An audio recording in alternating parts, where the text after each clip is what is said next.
Okay, calling to order the meeting of the Regional Advisory Council and Commission on Aging, Thursday, July 23rd at 10:03. We have a quorum for the RAC. Do we have one for the Commission on Aging? We have 3 members, and so if 2 more join, we would have a quorum of the commission as well. Okay. Okay, let's do introductions and let's start right over here. Hi, everyone. I'm Lisa Gagnon. I'm the transit planner here at PPACG. Good morning, Jared Verner, Public Policy and Communications Manager at PPACG. Our chronic RAC chair. Gordon Rick, City Fountain, Vice Chair. Kenny Whitney, Pikes Peak Commission on Aging. Don Kowaleski on the rack here from Falcon and Peyton area. Jason DeBueno, Silver Key. Kathy Lauer, Executive Director, Teller Senior Coalition. Bob Foster, representative from the Council on Aging from Teller County. Clark Becker, I'm on the RAC, member of Teller Senior Coalition Board. B. Babbitt on the RAC, representing Northern El Paso County. Debbie Levinstein-Kevich, I'm on the RAC, and I represent Colorado Springs. Sheila Williams from Park County, RAC. And Melissa Martz, Program Development Administrator here at the Pikes Peak Area Agency on Aging.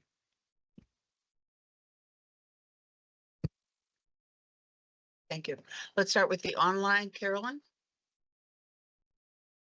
Hi, Carolyn Kasdan, Pikes Peak Commission on Aging, El Paso County. And from a quorum perspective, I'm only able to be on until 10:45. Colleen. Colleen Pearl, Silver Key Senior Services. Gail. Gail Nels with Invita here, Colorado Springs. Jen. Jen Demo, CCHA, with Medicaid Ray 3. I'm probably going to mispronounce the name here. Midane. Yep. Hi, this is Matani. You can call me Adu. Here representing Alpha Med Medical Transportation, non-emergent medical transportation. Thank you for having me. Thank you. Susie. Susie Walton-Dukeman, representing Park County and Senior Coalition of Park County and the RAC, of course. Thank you. And the Teller County Coalition. Ronnie Gordon, Teller Senior Coalition Transportation Manager. Thank you. Was there anyone else that hasn't announced? Oh, Dayton? I recognize you, Dayton. Good afternoon or good morning, everyone. So sorry I'm late. But I am Dayton Romero. I'm with the Pikes Peak Commission on Aging. Thank you. Okay, the next item is senior transportation funding. Take it away, Jared. All righty. Good morning, everyone. So before we get started, I'm going to try to go as quickly as I can, just because I know we want to hear from the providers and how it's impacted. But I think as part of this, we wanted to kind of do a just good overview of kind of situation, what different pots of money kind of help support senior transportation in our region, and as we go forward. So Tom, if you can go and get the PowerPoint going. I'm going to go ahead and just get started. Kind of setting the stage on where we're at in terms of population. State and federal budgets have been steady or declining for several years, but at the same time, the population growth has been increasing. This is every 10 years, starting 2020 to 2050 for our 3 counties. And you can kind of see nearly 50% increase in the totals from 2010 to 2050. Park and Teller counties are expected to basically double from 2010 to 2030 before largely being steady. And you can kind of see after about 2020, the degrowth rate definitely slows down. If you were to kind of dive into that deeper, do like a 70 and older and 80 and older, you see the growth really kind of pick up from there. But 60 and older, that's where we as PPAAA are really focused on in terms of Older Americans grant. While the senior population is growing, so is inflation. And so I just went back the last 10 years just to kind of get an idea of what it is. Essentially, in the last 10 years, you're looking at about 39% overall increases in costs compared to where it was in 2015. And as we look at what funds it, we have a mix of state and federal sources that we look at. On the Colorado side, we have the Multimodal Transportation Mitigation Options Fund. You might hear that referred to as MMOF. There's a state fund for senior services, and then Medicaid I put underneath the Colorado side for the purpose of our discussion. And on the federal side, we have FTA Section 5310 and the Older Americans Act. As we get into this discussion, I think it's important to note the difference between Medicaid and Medicare. Just because I think a lot of times people might confuse them. I think everyone here knows, but just to make sure we're all on the same page, Medicaid is an income-based program. PPACG is not a direct recipient of any kind of Medicaid dollars, but there is a huge overlap in the population. For the current fiscal year forecast that we're in at the state, 14% of the population of Medicaid enrollment is those who are elderly or disabled, but that same population makes up 71% of the Medicaid expenses in the state. And so that's kind of where the overlap is and where we might have an opportunity to kind of weigh in here. And then on the flip side, Medicare is the age-based program. Medicare open enrollment, if you want to see this place just hopping, come by during open enrollment, because we have an amazing team of state health insurance program counselors who do a fantastic job giving free advice or free counseling, I should say, on what the best options are for Medicare during the open enrollment period. Also want to kind of take a step back, realizing that during the COVID-19 pandemic, there was a huge increase in funds just across the board, and especially in a lot of the funds that we look at to support senior services. PPACG helped distribute some of those funds, and the ones that we kept as well as the ones that we distributed, where we used them as one-time expenses, and we encouraged those who we provided funds to treat them as one-time expenses. Other places decided to use those funds to increase services or eligibility, and now that those funds have kind of wound down, they're having to either find new revenue sources or cut services and eligibility to meet the current funding environment. And something I think is also a unique thing that we need to keep in mind is TABOR, the Taxpayer Bill of Rights. This has been around since '92. And it's important to note that this is a limit of growth of revenue, not spending, but revenue.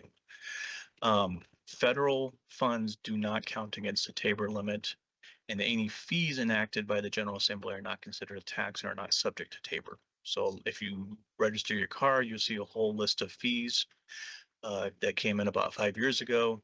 Those are not subject to TABOR. There is some limits on how those enterprise funds can be used and set up, and we won't go into that, but just kind of keeping in mind that that's what's kind of that's something we need to keep in mind, and it is what TABOR does. You'll also notice that for the first time on the bottom right-hand corner, there's a Colorado flag.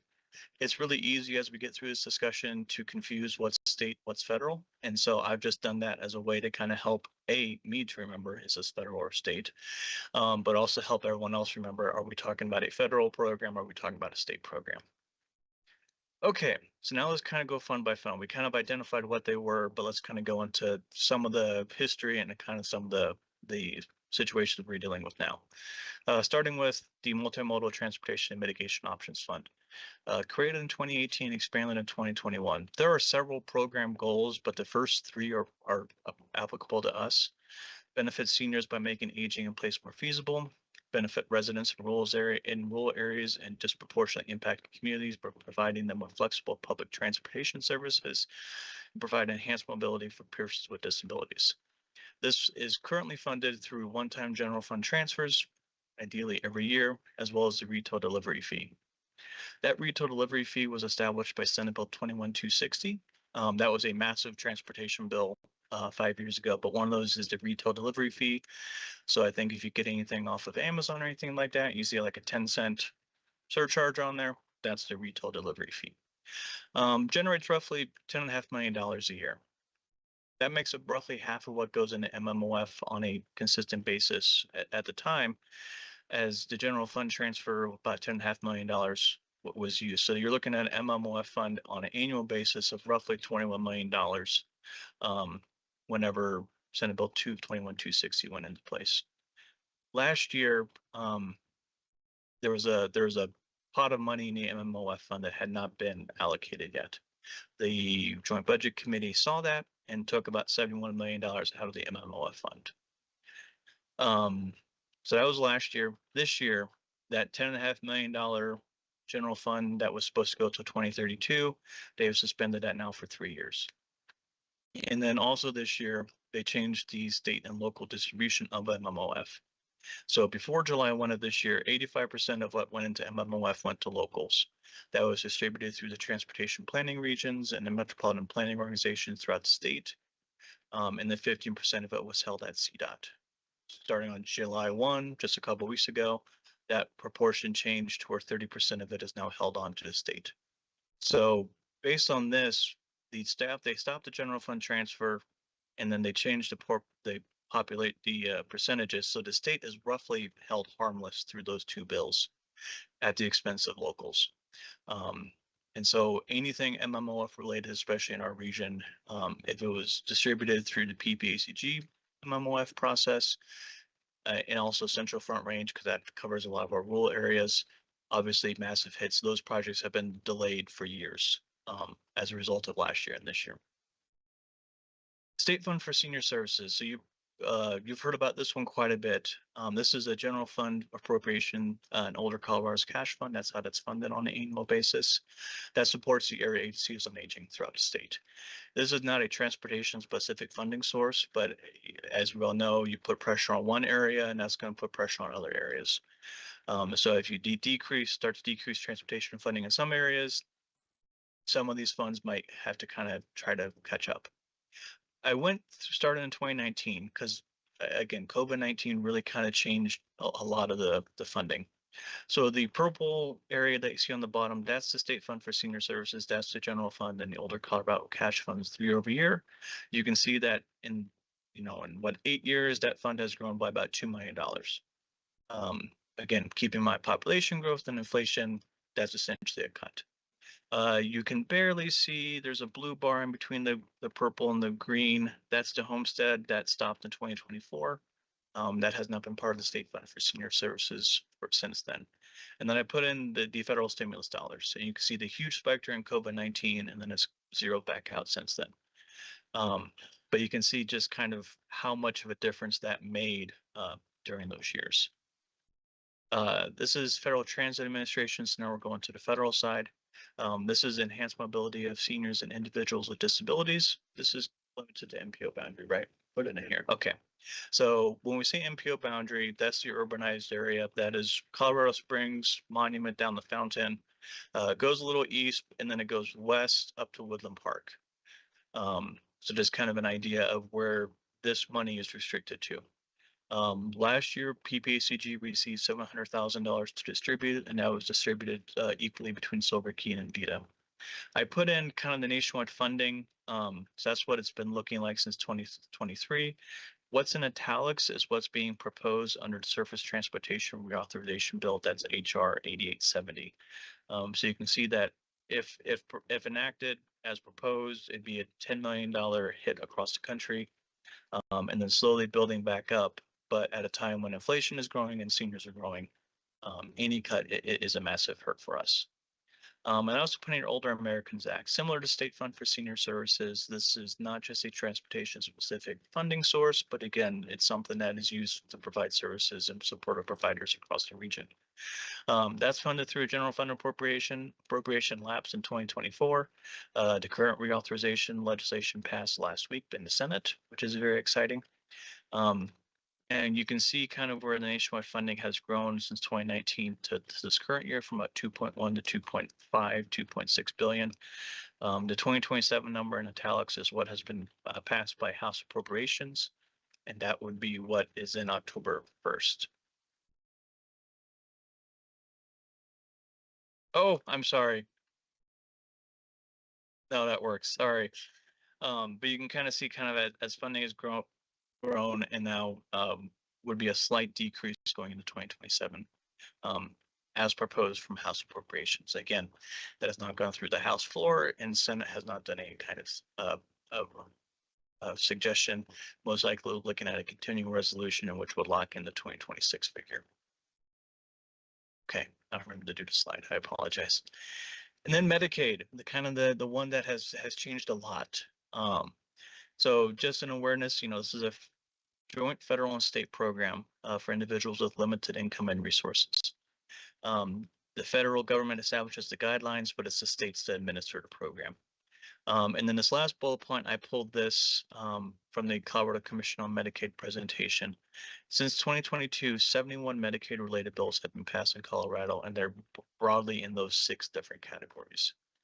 And that's what I'll get into this briefly, but the Colorado Commission on Medicaid, I apologize, is meeting, and there's a timeline associated with that, which is really kind of precipitating the timeline on our end. And a little bit in terms of what the Medicaid growth has looked like in Colorado. So the Tabor REF-C cap is what would expected based on what HCPF, that's the Healthcare Policy and Financing Department. That's the department that manages Medicaid. And so that green line is what you would expect if it was kind of keeping pace with the Tabor cap. And then the dotted line is what's actually been happening. And it's putting pressure on the general fund, since Medicaid is funded out of general fund in Colorado. And then specifically for a lot of our discussion here is the non-emergency medical transportation.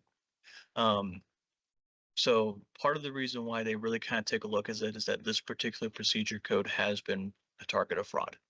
To the tune of about $30 million in terms of lawsuits had been filed. So in a budget balancing effort, the state reduced the NEMT reimbursement rate for certain common transportation modes from what was $36.40 per ride to $12.15 per ride. The Joint Budget Committee considered earlier this month, but did not act. They didn't say yes, they didn't say no, on raising that rate back to $19.28. The Joint Budget Committee kind of decided to take a wait and see approach to kind of see what happens to providers before acting on it. So it's still sitting there, it's still an option, but it's something that could come back. A little bit of, okay, so they've cut all this money, especially at the state side, where is it going? On the state side, it's primarily just going back into the general fund. A lot of those funds were funded through the general fund, and so it's just going back to the general fund. That general fund is being pressured by Medicaid growth. Not saying that the money that they cut from MLF is going straight to Medicaid, but just knowing that that has really kind of put pressure on the general fund. And then on the federal side, that's just overall efforts to reduce funding and spending levels. Something to keep in mind in terms of, we keep hearing that Medicaid has put a lot of growth on the general fund, but how? Why is that? Enrollment is actually similar to where it was 10 years ago. There was a peak during COVID as people weren't taking off rolls. But from 2015 to 2025, you're looking at, trying to do math in public, that's roughly only 35,000 additional people. We consider the growth of the state, it's really not enrollment in Medicaid that is driving the Medicaid spending growth. But at that same time, while it's only 35,000 other people, the state Medicaid budget has grown from 8 billion to 16 billion, and now makes up roughly a third of the general fund spending. And I've put in here kind of where the increases just in general have been coming from. You're seeing 82% in specialty and high cost drugs, 115% behavioral health, 306% on pediatric behavioral therapies, and 44% in long-term care services. That's definitely the lowest one, but especially for our purposes, Medicare does not does not do anything for long-term care services. So that's something to keep in mind, and that is one thing that if you're needing that, Medicare is not an option if you're over 65. Something I didn't put on this chart because I think it's kind of hard to identify the why, and I think the state is really trying to identify why. Staffing at HCPF has grown 72% since 2018. Whether that is because it's more complex to administer Medicaid, whether that is additional oversight, whether that is general administrative growth, I don't know. I know Senator Kirkmeyer wants to know why. But I don't know why I didn't put it on here, because there might be reasons that I don't know on why staffing levels have grown so much at HICPUF in that same time. And then quickly, what's being done? So I mentioned this a couple of times. There is the State Commission on Medicaid. 10 legislators, all six members of the Joint Budget Committee, plus 2 more from the House and Senate, are meeting on the Commission on Medicaid. Their goal is to identify, for the executive branch, the incoming governor, to identify and consider and evaluate legislative action and options to just identify, is there a more sustainable way to administer Medicaid in Colorado? They have to issue their report no later than December 11th, 2026. What they're doing right now, they've got a meeting this coming Tuesday, and another one scheduled for August 5th. But they're trying to right now kind of get their arms around what's the current situation. Much more deeper dive than what I did today. It is interesting just hearing the meetings they've had so far, is that they are not interested in hearing from HICPUF. They want to hear from providers. They want to hear from the people on the ground. They want to hear, what are the solutions to fix this problem? What are the needs? Where do we need to put money? Where is money not needed as much? Part of the reason for that is because they've been asking HICPUF for the information, and they've either not provided information or have not provided complete information. They are really interested in conducting some public sessions early in the process. They have talked about this August 5th meeting as that meeting. I don't know if that's going to happen. We probably won't know until Tuesday. But it's also important to note that while we're focused on transportation funding, that is one piece of Medicaid, one very small piece of Medicaid. They're looking at the entire overall Medicaid environment. I know that transportation is on their mind. They've heard that one of the Joint Budget Committee members is very much focused on that. So we do have friends on this commission who can push for that. Unfortunately, none of them are in our 3-county region on that commission. So PPACG's efforts, this is fairly general in terms of what we do on general federal and state rulemaking and lawmaking. But keep in mind, this is all done at the direction of our board of directors. And then kind of what we need. So just a reminder, we don't receive Medicaid funds. There is a significant overlap between the population we serve and those who receive Medicaid funds. We have historically not gotten involved in Medicaid discussions. We would need our legislative committee to take action, and likely our board of directors to also weigh in if we're going to really dive into Medicaid with both feet. All that said, individual providers, individual people, more than willing to, do your thing, and we can help at the direction of our board. So I just kind of keep in mind, I put these kind of questions here because I think these are probably what our board members are going to ask of us. What are the needs? And so one of the, they went from 36 to 12 and now they're going to 19. Does 19 make any difference at all? What is the rate that would be needed in order to at least make it, maybe not, maybe you're still losing some, but hey, at least you can manage. What is that number? Any kind of information on denied rights and wait lists. And if you're already kind of triaging, what you can send people to, what is that cutoff? Just so that we know, hey, we're already being able to provide XYZ, but we can't provide A, B, and C. We just stopped doing that for whatever reason. And if we ask for funds to meet the needs, what's the number? Like we need a number, otherwise they're going to make one up, and it may or may not be what we want.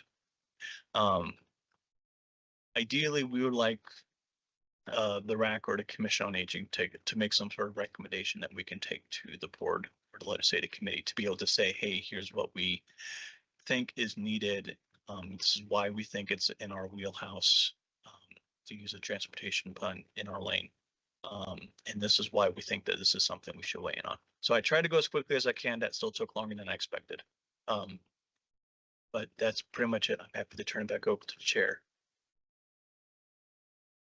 Oh, goody.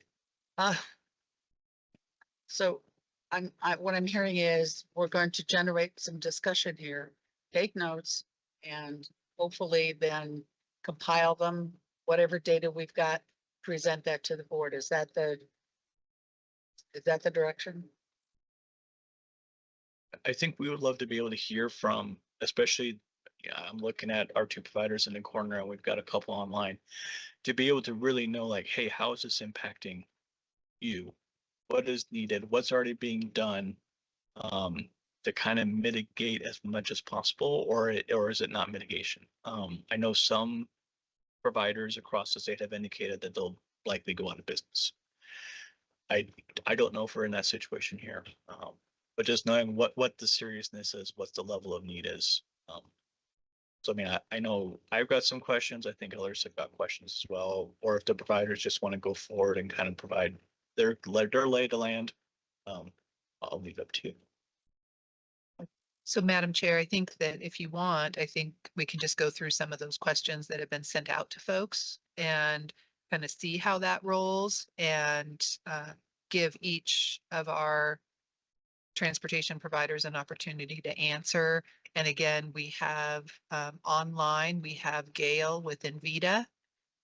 We have Penny Everest with Park County Senior Coalition. We have Abu with the other organization that came through our Colorado Springs mayor's office. And then in the room, we have Kathy Lowry with Teller Senior Coalition and Jason with Silver Key. So we have, is that 5 folks? So we have about 30 minutes.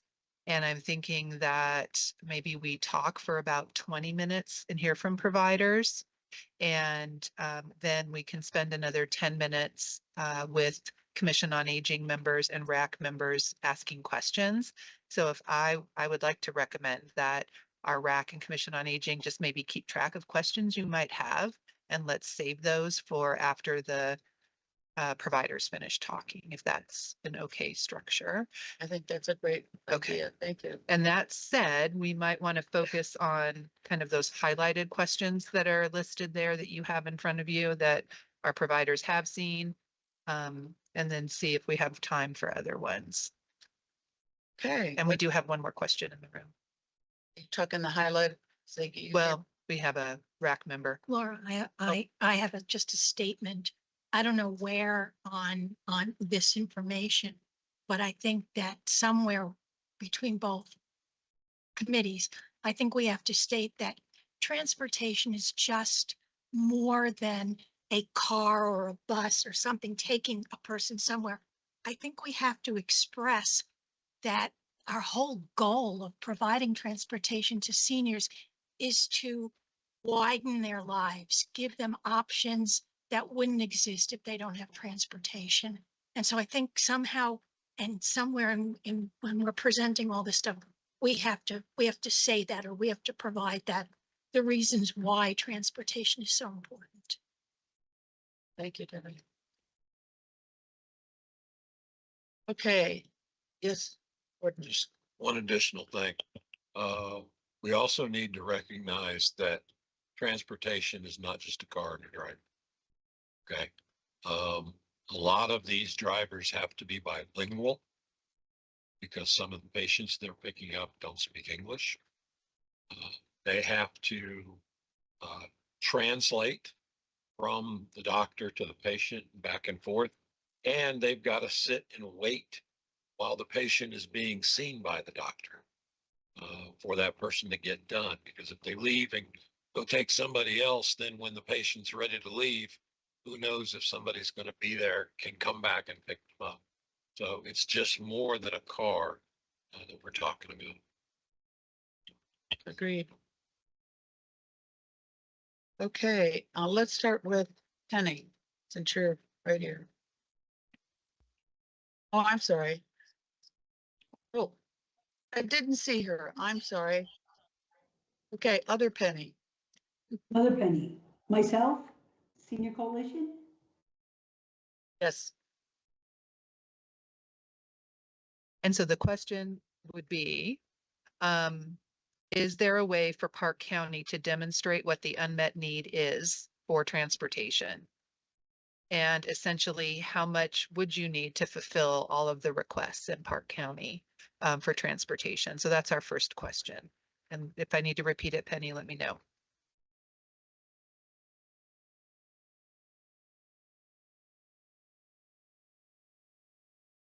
that. I was on mute.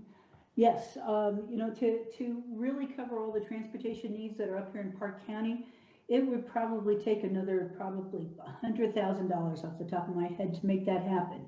We're working with other grantors in the area. We are working on a shuttle from Bailey down to the city. But we're putting that all together with Next 50 to see if we can't come up with vans that could take people to and from the doctors and the grocery store.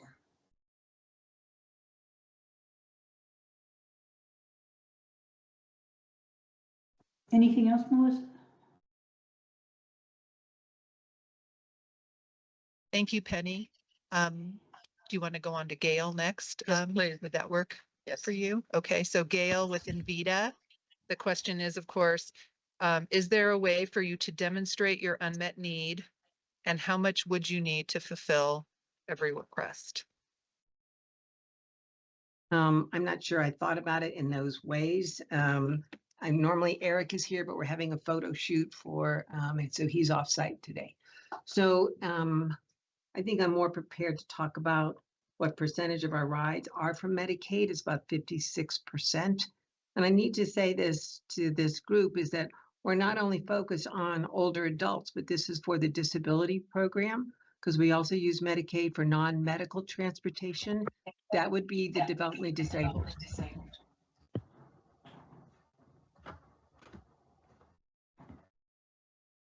I have a question at this point. I probably directed more towards Sharon. Is there a need to break this out and not just say Medicaid, but to say it in the various categories?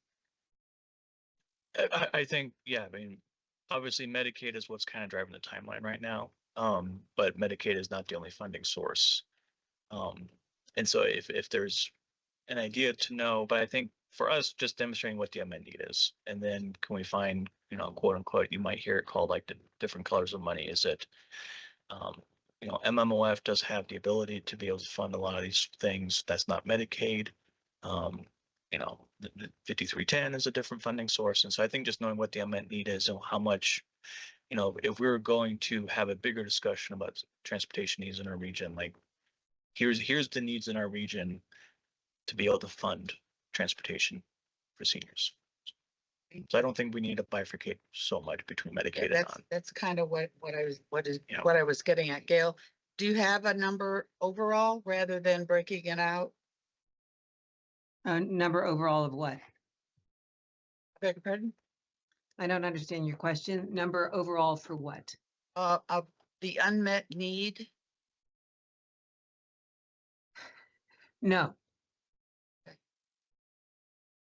Because as I said, we are looking at not only the Older Americans Act from Medicaid that funds us at one point, that's non-emergent medical transportation, but also the non-medical transportation for DD funds at a different stage. We do blend a lot of the, that basically all the MMOF funds into Medicaid for the developmentally disabled ride so that we have, we can meet more of their needs in the community. And that creates a different kind of efficiency rating than what I think we're being allocated. Thank you. Yes, Melissa. I noticed that Susie Walton does have her hand up. Even though she's on the rack, she's also with Penny Everest on the Park County Senior Coalition. So she might have an additional comment about transportation from the Park County Senior Coalition if you wanted to call on her. Although maybe now she just went away. Oh, no, I did have a question and it was kind of about, excuse me. I guess it was about like, I wasn't sure I understood the question because Medicaid does, you know, provide some reimbursement for certain kinds of rides, but it's incredibly and increasingly hard to access. So there's that.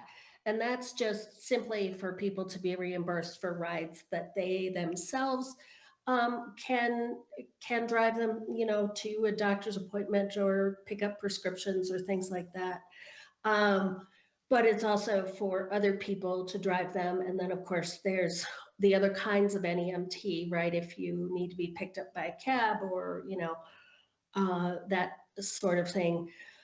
But I thought the question, maybe I don't understand the question, is how much extra money do you need at the senior coalition to cover these rides? Was that the question, or are we talking about all different funding sources for all different kinds of transportation? You've got it. It's Latter. the unmet need. Well, there's a huge unmet need. You know, part of the problem in Park County is we don't have a real grocery store or a pharmacy, right? And then medical, we have one small clinic in Fairplay, which doesn't, you know, serve anyone else in the county. So people have to drive long distances to get basic needs met.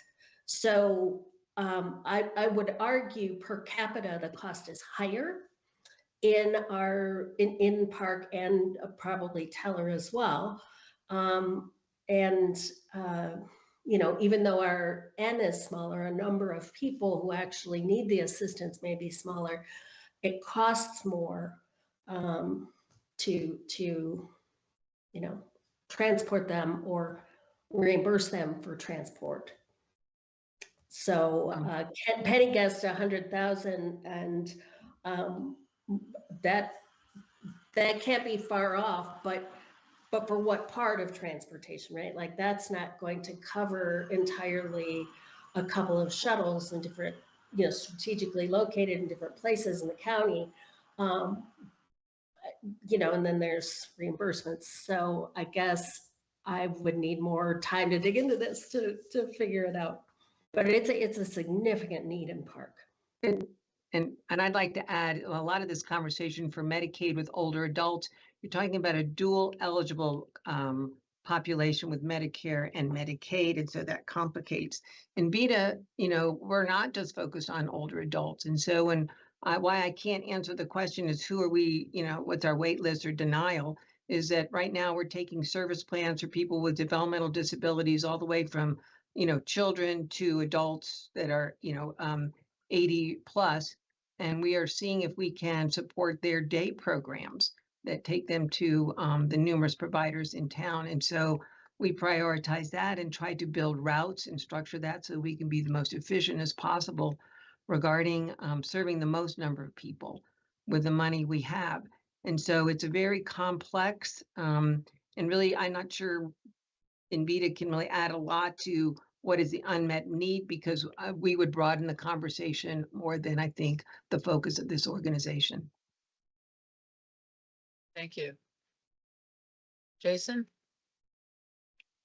So for Silver Key, one of the key indicators about what is going to change first beyond what needs to change is that we are going to be significantly declining the amount of availability of rides come January 1st.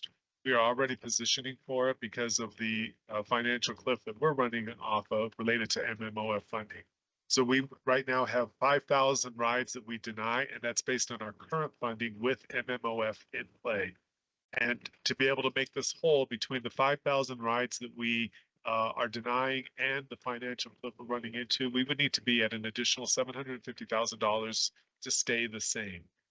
Let me just stress, Jared, that what you had outlined was very helpful with the various funding streams that we have. And I think that's what Gail was outlining, is that each one of our systems is working to be able to address this gap. And we have some creative ways that we're working through. But at some point in time, creativity starts to wane. And the reality is the system needs to change. I think it's important for us to know that the root of the Older Americans Act was to be able to offset the costs related to Medicaid and Medicare when it was initially established. And if we go back to that root, we cannot no longer divorce ourselves from the impact that Medicaid and Medicare have to this community. And what I mean by that is that the conversations need to happen, and people need to understand that, for example, right now, Silver Key is one of the entities similar to Fountain Valley. I believe Kathy does this as well. We provide services and supports for people to get to not only the medical care, but the social care in the community. Right now, it's just been released that for somebody who gets identified as being isolated and lonely in a chronic condition, for every day of isolation and loneliness, that's equivalent to smoking 19 cigarettes a day. Take that in for a minute. 19 cigarettes a day for being isolated and alone. And the fact is that there's a question about whether transportation should get that level of focus and concern when we think about the healthcare system. I'm telling you, transportation is the reason why we should have somebody advocating at the state, because if people choose to isolate and alone, the healthcare system will crush on itself, because that trauma, the experience of not being connected, will be so expensive on the healthcare, Medicaid system, HCPUF, and Medicare, not to mention if HCPUF continues to wean down in the resources that they have available, then what happens, it's going to impact the hospital systems. And the hospitals, we all know that they're struggling right now. A little bit of soapbox, but that's what it would be for us. And we appreciate the conversation, and we really do believe that not only Silver Key, but all the providers that are represented today, and many of them that aren't represented here, we need to be able to have that conversation broad-based and recognize the impact is significant. Thank you. Kathy? So Jason's always a hard act to follow, but I'll give it a go here. So I'm Kathy Lowry with Teller Senior Coalition, and we do provide Medicaid funded transportation. It's only about 9% the trips that we provide, so it's not a huge part of our business, which in this situation is a good thing. Most of our rides, 60 to 65%, are for medical purposes. So it's a big part of what we do. After that, it's probably going to the grocery store, and very few, I mean, by the time we get everyone to the store and for the medical appointments, we don't have a lot of rides left. We do typically run about somewhere around 40 to 50 denied rides a month. So we are experiencing that issue.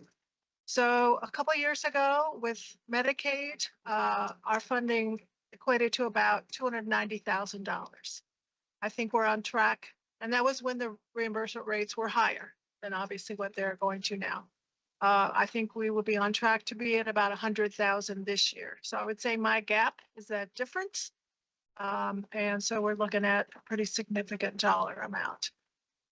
I did want to thank the RAC for our funding for assisted trans and transfer this year. It was, increased over last year, so I really do appreciate that, and that will help a lot.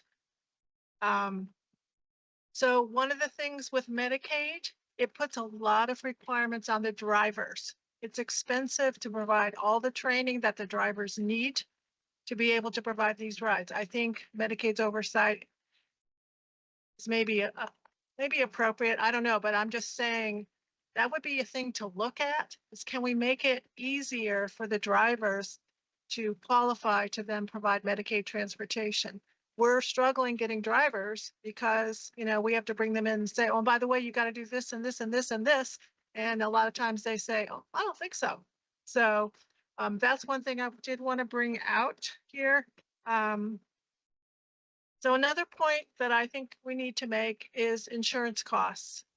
This isn't related to Medicaid, but last year our auto insurance and liability went up 30%. I've been told it's going up another 15 to 20%. It's just not sustainable, these increases that we're getting in insurance. I don't have an answer, but I'm just letting you know that all transit agencies are really struggling with meeting these rising insurance costs.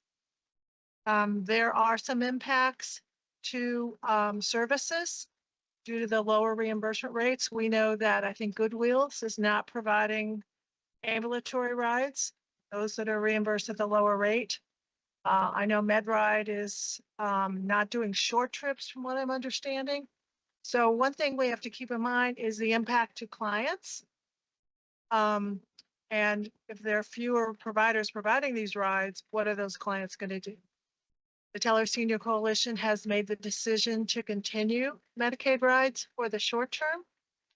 The whole Medicaid reimbursement process is going to a statewide broker. We'll be one of the agencies going in the fall, and we're sort of waiting to see how that goes.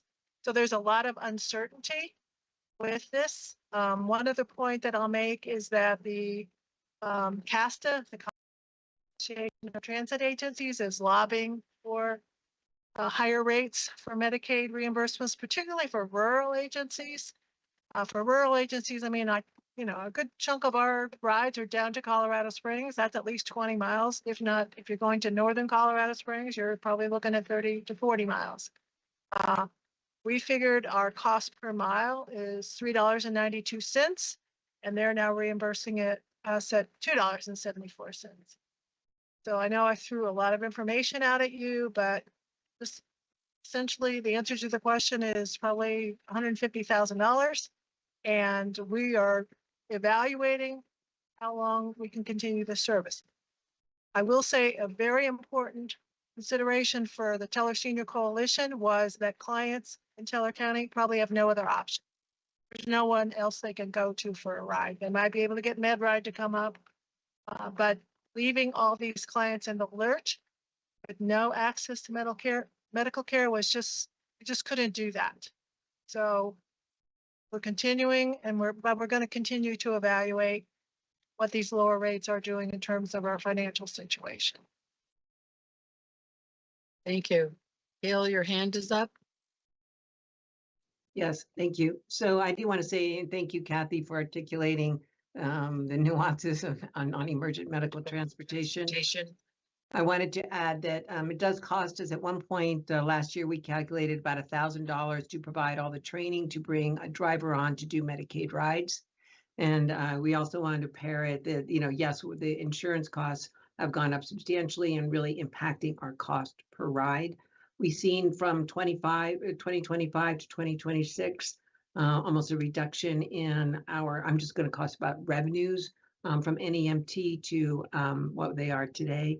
But also to remind that this agency, the RAC, that with non-medical transportation for those with developmental disabilities, because it's also part of what this money from 5310 and MMOF is focused on, we combine those funds so that we can afford to support and keep families together, frankly, around the development of disabled people, going to programs to keep them as active and involved as they can in their communities, in their homes.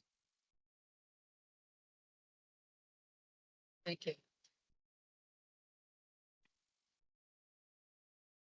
And do we want to ask Abu to comment on this question as well? Please. For sure. I'm gonna get on camera just so that you guys can put a face to the name. My name's Adu. I think I'm gonna reemphasize what everyone has said. So as far as our company is concerned, currently, because there is a massive reduction in Medicaid reimbursements, and I think Medicaid patients probably account for about 65 to 70% of our clients. And the reduction from like the base pay was $36.40, and currently it's at $12.15. That's close to 70% reduction in reimbursement. So what we're currently doing to deal with that is we're currently just screening shorter rides, as someone mentioned earlier. I believe it might have been Gail that mentioned it, that MedRide might be doing that. We're basically rejecting short distance rides. So if it's below 15 miles, we're saying we can't take it because we're ultimately paying for that ride, including insurance costs and things like that. So it's not adding up. So to deal with it, currently we're basically scaling back, reducing the amount of drivers, vehicles that we have to serve the different counties that we serve. I think what we're seeing is that this is going to be a healthcare crisis at some point, because a lot of people are just going to be stranded without service. And I think reducing the reimbursement rate, there's going to be downstream effects, right? Like there's going to be behavioral effects. People are going to start utilizing other means of transportation.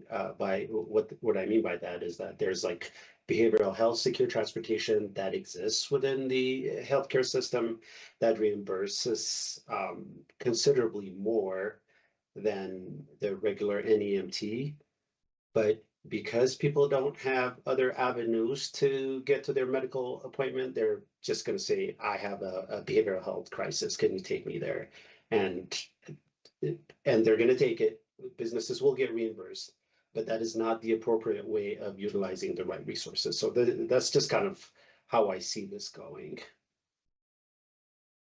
Thank you.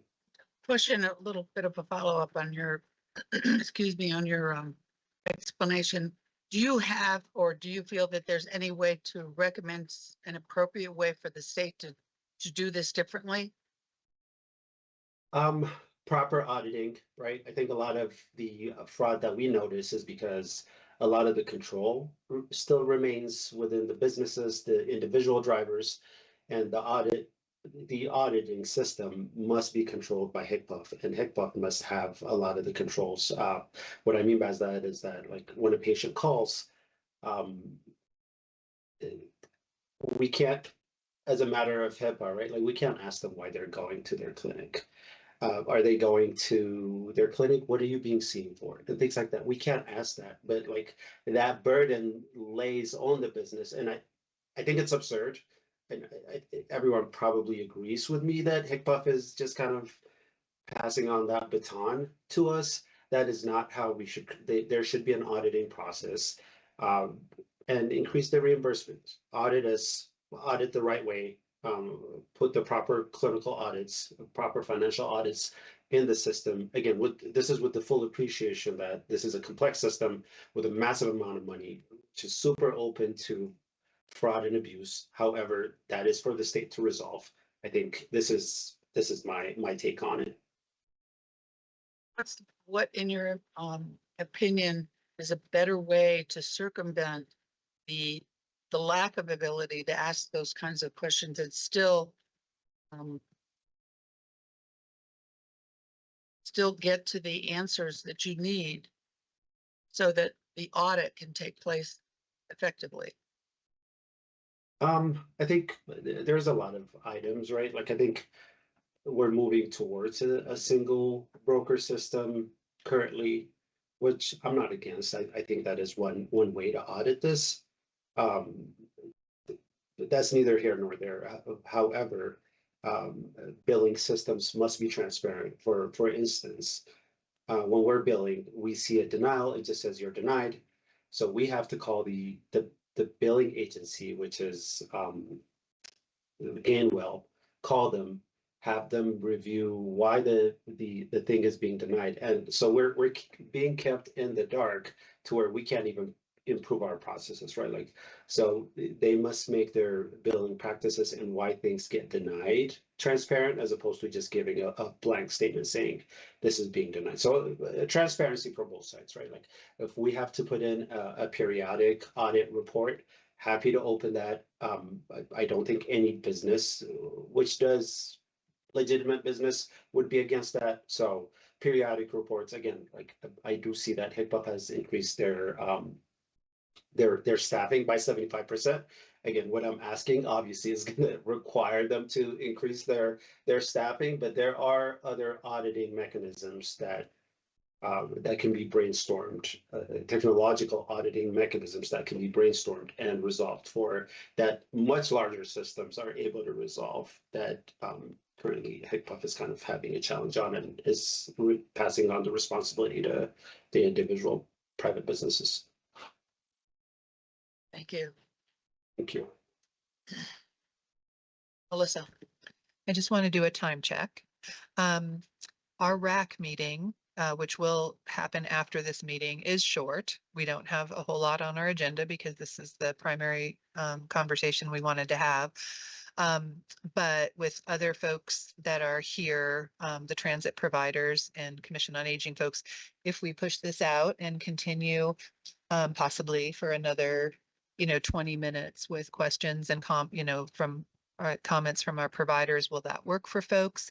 And then we can, or maybe we do it till 11:15 and then open it up to our RAC and Commission on Aging members for questions. Is that time check okay? Can I see a nod of heads from people who can maybe stick around? Where are we at on our original timeline? We actually were shooting to finish this meeting at 11. So we are going to be running probably 30 minutes over. But again, because the RAC, we don't have a whole lot of business to address on the RAC meeting, we can continue this forward. And I think it would be good to do that, but I just wanted to check with people. So we scheduled 30 minutes for providers and 20 minutes for somebody else. Can't remember, and then 10 minutes for the RAC. No, just 30 minutes just for our transit folks to comment, and then, 10 minutes for RAC and Commission on Aging to ask questions. So we're just kind of going over that a little bit. So I'm proposing that we go till 11:20, continue to ask our transit providers some questions, and then finish with 10 minutes of questions from the Commission on Aging and RAC. So 11:20. Okay. So then I will turn it back over to you, Madam Chair, to see if you want to ask another question in yellow or Yes, I'll ask any other question. The next yellowed question. Are there systems in place to refer clients to other services? You're not able to supply the service. Who wants to take that one on first? Oh, Susie, Gail, Susie. Oh, I mean, the short answer is yes. I mean, we partner and certainly in the small county of Park, we partner pretty closely and know if we don't have the funds, somebody else does, or Human Services can, or, whatever. I was going to say, it's been a number of years, but we held a transportation symposium at one point in Park County. It was a while back. We were looking at solutions around non-emergent Medicaid transportation, but also just rides for lots of people who need to get places. And it was, I want to say it was before the pandemic even. It's been quite some time, but I still have the report. And we brought, CDOT to the table, state folks, commissioners from neighboring counties. We looked at bus staying, whether there could be another stop in Park County, different, a lot of different things. We took a whole day to figure this out. And I'm feeling like what we're asking here is much bigger. Apologies, much bigger than just what do you need, because it kind of depends on what else is out there and how, how we're collaborating with others. So I don't know if anyone else is feeling the need for that, but it feels like we're never going to have the budget alone to do this. But what do others think? Gail, you have a comment? Yes, to follow on your comment, it was from FTA, there was a funding up in Park County to study all the transit. That was a 5304 grant that Invita got, and we were working with you all. And it was to help support, but at that time, as I understand it, the county commissioners were not interested in investing in that way because there's never enough money. And so, how do we go around that? I do want to say that to imply that we've been working on this for a long time is that Invita back in 2017 and 18 applied for a grant to work with Silver Key and Fountain Valley to combine our databases so we could refer rides that we were not able to provide to the others in this network. That was successful. And then we got another grant. Invita got another grant in 22 that we were able to upgrade the software. And again, work together across Fountain Valley, Silver Key, and Invita to deliver more rides to the community. So we are actively participating in our own network. We've invited other providers into so we could more actively share ride requests. Or we're looking at maybe Teller Senior to join us.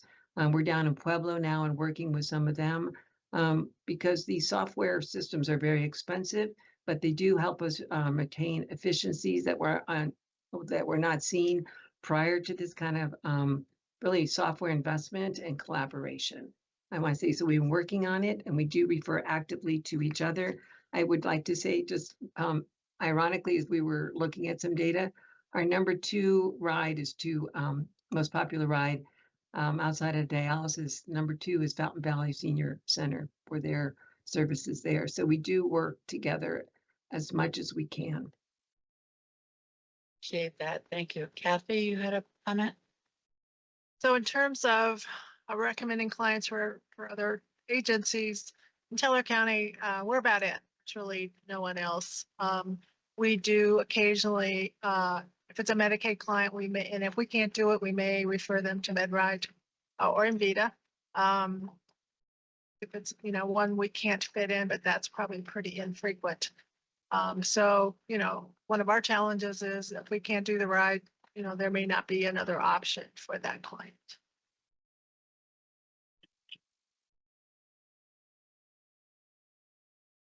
Anyone else? Okay, go ahead. If I can, I kind of wanted to ask those in the room, and probably Gail as well. I know you kind of reference it costs a lot to train these drivers. And then I know the state has added more oversight and more requirements on providers to document. Knowing that, I mean, these accounts have been used for fraud by malicious actors. Is there a good solution? Is there a best practice that minimizes the actual cost on you guys to be able to do these rides while still being able to provide these rides? I don't know if I'm asking that correctly, but it's like, is there a solution that you're like, hey, if this system would be able to provide to the state all the documentation they need, and it wouldn't cost us an arm and a leg to provide that information? Is there something like that exists, or an idea that could be proposed? One thought to that point is that depending on the funding source, there may be different requirements. So if everyone could have the same requirements, that would be like a huge step in the right direction. You can only dream, right? You can only dream. And I think what you're referencing is really more on the Medicaid. Yeah. Medicaid side of that. On the other side, because Silverkey is not a Medicaid provider, while the cost to be able to bring somebody on board are somewhat similar. The bigger challenge, I think, for us is just the cost, as you put out there, the cost of living. I mean, we've got the economics of what's impacted with gasoline and maintenance, air, all of these expenses, including insurance. Kathy and I and others have talked about the point is that we somehow bring our fleet together under one insurance and try to get a broker that would be able to say, because of the economies of scale, we'd be able to reduce the cost. So it's not like our provider system, to Gail's point, is partnering and trying to figure this out.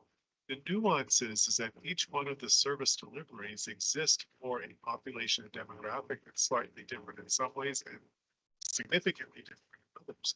So, and the business models are different. So in this case, at Silverkey, we rely heavily on volunteers.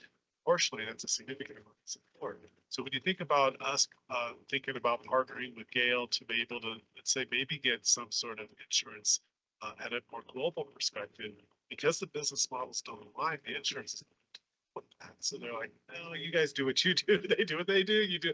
And so I think the Kathy's point is well stated, is that if there was some commonality about expectations or requirements, and that would help us in maybe even some of the ways that we position where we can get some economies of scale, like insurance. If it was a common requirement, regardless of the type of capital that we have to be able to activate, we might be able to have better conversations as we get into this.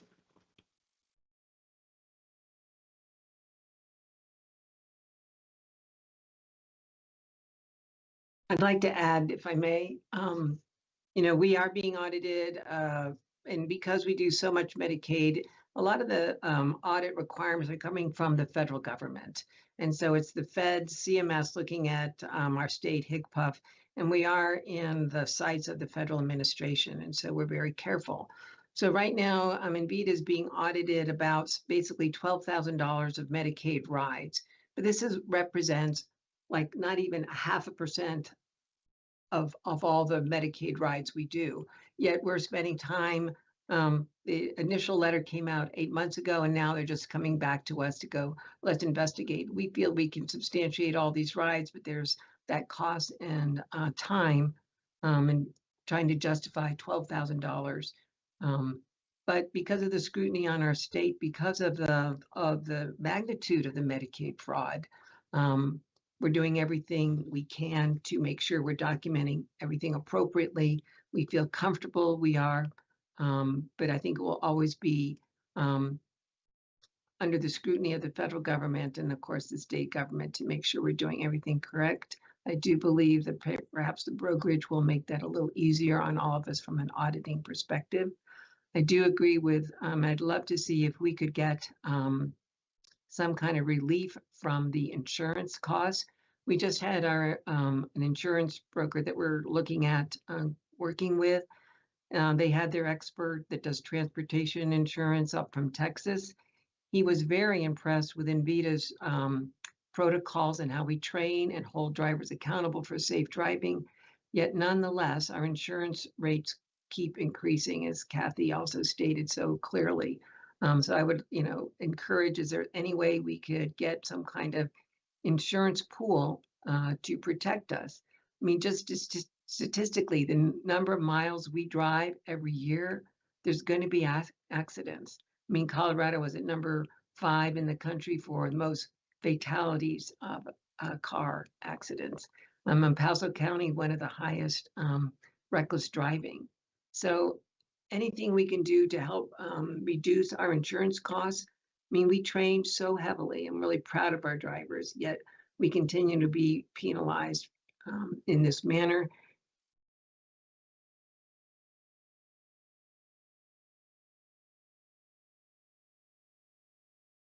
Thank you.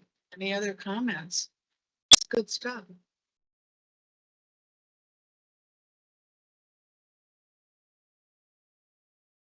Okay. Do we have any questions from the RAC members?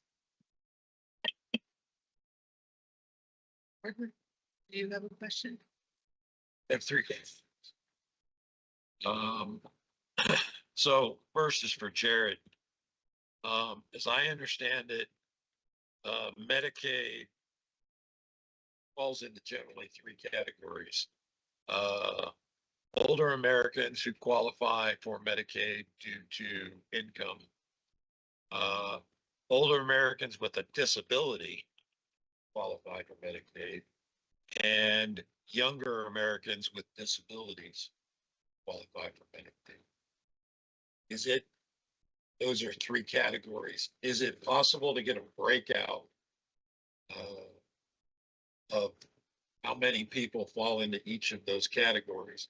Because right now, as I understand it, all 3 of those categories qualify for Medicaid rides. And I don't have a good idea of how many are seniors and how many are non-seniors.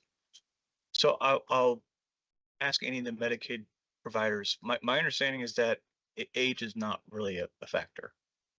It is for Medicare, but for Medicaid, the two primary ones are income and disability. Yep. I would encourage anyone to correct me if I'm wrong. So in terms of the Medicaid transportation that the coalition provides, the majority of the clients we're transporting are seniors, but we will transport anyone who qualifies down to age 18.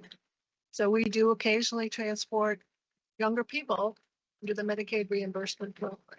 But that, obviously before we provide a ride, we're going to make sure they're eligible. That's an important point, that these people have to qualify before you can provide that ride, which adds to the complexity of the process. So you're doing a lot of groundwork before you even give them the ride. Okay. So you're right. It's all income based, and sometimes a disability helps put you into that low income category. And this is all determined that these applications are done in the counties. Sometimes counties work together for that DHS office, Human Services, to determine the eligibility for Medicaid. Done at the county level. A second question for the providers. Would it make a difference to you if you had different rates for medical rides versus non-medical rides. We're saying the big need is for elderly Americans getting rides for medical appointments. Would it make a difference if the state was to have two different reimbursement rates, one for medical and one for non-medical, to help prioritize that requirement? I'd like to take this one because Invita does the non-medical for the developmentally disabled that can range all the way from child to, 80, 90 plus. That's a disability category. There are currently different rates for those. From a medical ride is that non-emergent medical transportation that we've all been talking about has been reduced from 35 to like 12. So that is one rate, but there's all different rate for people with developmental disabilities. And basically it's at that 12. And so they had been bifurcated ever since we've been doing Medicaid transportation. Thank you. And follow-up question, would it make a difference if there were rates for rural areas versus developed areas such as Colorado Springs and Fountain and areas that had public transportation as an alternative versus, say, Teller and Park County, where there's not a lot of public transportation available? Yes. Yes, yes, yes. No, I mean, the pushback that I'm hearing now about the rates is more for rural agencies. If they have to drive someone 40, 50 miles to get to a hospital or to get to a medical appointment and to be reimbursed at that $2.74 is not covering their costs. Now, part of the state's thinking was for these rates, it's equivalent to a taxi rate in Colorado Springs or Denver. And that may be true. I don't know. I don't know what the taxi rates are. That's not the case in rural. And so at least for rural agencies, if they had a rate higher for the rural reimbursements, that would help the rural agencies, obviously not those areas that aren't considered. Yeah, I want to turn it over to Clark because he must follow up on my question. Yeah, thank you. And Gordon, I was about to ask that same kind of question, and I just would, full disclosure, for most of my professional career, I worked community and economic development across rural Colorado, and clearly that challenge, it cost me 15, I don't drive. So I spent $15 to get down here this morning. Okay, number one, I'm blessed that I can do that. Number two, I had that, but if I lived in Woodland Park or Divide and wanted to get a Lyft or an Uber to this meeting, it's a whole lot more than $15. So that is a huge thing. And we heard in the community conversation a couple of weeks ago, isolation, things that are so critical to our people that choose to live in those rural areas. So some would argue, well, then move to the city. Okay, but so those are all so Gordon, I appreciate your saying that, and Kathy, you're spot on. I think there is a unique consideration for those people in rural areas, unincorporated areas that I don't know that is. Now I'll speak to my bias. I promise you that people in Denver don't have a clue because they don't even think about it. And I could tell you stories that I won't bore you with now, but anyway, that's an important factor. Yeah, I think from my standpoint, I want to recommend that we, as board of directors, recommend a higher rate for rural areas versus developed areas have public transportation available. And the challenge is who defines what rural is. Don't get me going on that.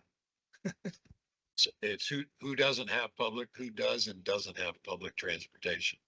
I think may be a better, rather than rural and developed, who has public transportation and who doesn't have public transportation.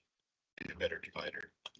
That's a good definition because, I live in Glen Eagle where we have no public transportation. We're in the county, but there's no public transportations there. So I like your definition, Gordy. Same for monument. Dayton, did you have a couple questions? Thank you. So I have two questions. One, a little bit more so toward Jared and kind of the board, the RAC and us on the commission. So as we work toward bringing recommendations to the board in this conversation, I guess I'm trying to better understand the levers for change. So what actions can the RAC, COA, providers, local governments, and the board realistically influence in the next 12 to 24 months? And what longer term state and federal policy or funding levers should we be collectively building toward? In other words, how do we move from documenting the need to advancing a coordinated strategy for change? Excellent question. So You're on the spot, Jared. I am on the spot. And I knew Dayton, as soon as he came in, like, I'm going to get a detailed question. But I love it. And so I think for, for the short term, there is I mean, at the state level, they're politicians. They want to get reelected if they're running for reelection, or they want to run for a different office. So they never ever want to lose votes. So there's that motivation there, and that you never want to deny people services that they need to live and thrive. For this Medicaid commission, because that's kind of the timeliness part. So Representative Taggart, he's on the Joint Budget Committee, he's also on this commission. He rang that bell loudly at the beginning of the month on the reimbursement rates for NEMT. And I will say he had some pointed questions for HICPUF. We were talking about the rural versus urban. The statewide average, according to HICPUF, is that a Medicaid reimbursement ride is 6 to 7 miles. I can't imagine that Kathy is doing any ride for 6 miles anywhere for Medicaid reimbursement or Park County. But that's the statewide average. So you can tell where the center of it is in Denver. And probably to a lesser extent, Colorado Springs. And so they had that same discussion about trying to do a rural versus urban. Part of the fear would be, does that mean that, if this money set aside for these specific provider codes is set, does that mean that you're going to lower the urban to support the rural? I don't think we would be in support of that, but I think that's where this commission really wants to hear from providers. And that's where, for us, if the board says, yes, we feel this is important enough for us to engage on, then that allows me to go up there and really say, hey, listen, we brought our providers together in our region. Here's what they documented are the needs. Here's what they've recommended. I think this Medicaid commission is very interested in hearing those. And I think the very specific, it's $1,000 to train a driver if they're doing Medicaid rides. I think that would be a thing. I don't know if they understand that. And I think they want to fix it. If they can fix it, I don't know. But I think they're very interested in knowing the exact things that are needed. Obviously we're focused a lot on Medicaid. There's not just Medicaid to support senior transportation, as we identified. And so as we can really identify, hey, listen, a lot of these treatments are, as Gail said, their number one thing is dialysis. Number 2 is Fountain Valley Senior Center. But there's a lot of other needs out there besides dialysis treatments. That's obviously critically important. And if you don't have your dialysis treatments, that's, as Jason mentioned, that's going to lead to many other problems down the road. So I think there is a need to address it. I will say the state budget forecast is not nearly as dire as it has been the last few years. It's definitely not a surplus, but it's, at least they're starting with a lot lower number than they had in the past. I think we've kind of mentioned, HICPUF has some issues, and there needs to be a real serious look at how they work at it. I think this commission is really going to dive into that. So it'd be interesting to see kind of what the HICPUF changes look like for the upcoming year. Very helpful, Jared. And I think you kind of hit on where I was going with it, of just like elevating the awareness where change could happen. How could we influence change? And are the providers aware of those like multiple places, whether it be in HICPUF or policy at the state level? And since we have you and the amazing sort of group here in town that could go to the Capitol and kind of be coordinated in that way and know where to tackle and line up what information is being collected. And that leads into my second question with the providers, because there's just been such compelling information. But as Jared said, transportation appears to be one piece of the broader set of the Medicaid and aging services funding challenges. So as we think about influencing future decisions, I'm curious what our strategy is of engaging older adults, caregivers, and people with disabilities who are directly impacted, and how we're translating those experiences into advocacy efforts to engage constituencies for these types of things. So I'll comment on that a little bit and then if anyone else has something to add to it. But I think with the 4-year plan, community conversations that are happening right now, I think we need to, and when I say we, probably the Area Agency on Aging, keep the names and contact information of the people who participated in those conversations and continue to reach out to them as time goes on. Also, I know that when we need information between our partner agencies and our staff here, we can get some good testimonials from folks that we can be utilizing. We do not tap into that enough. And so kind of keeping an eye on that. I know that Bob Foster had mentioned that the need to kind of, after the 4-year plan is approved and goes live in the spring, that possibly there's another round of meetings specifically with providers to just kind of talk about, ongoing next steps and things, and bring that back to the forefront of people to sit down and kind of reflect and talk about. And so I think that's another tool to tap into as well. And I do think that, the PPACG bringing Jared on board has been, incredibly beneficial. And, to have those kind of that arm of being able to communicate and pay attention on a completely different level than what we've done in the past. And, tying in with CASTA, tying in with, Rich Morrow, even AARP and the work that AARP does, to kind of have that, those relationships kind of solidified a little bit more.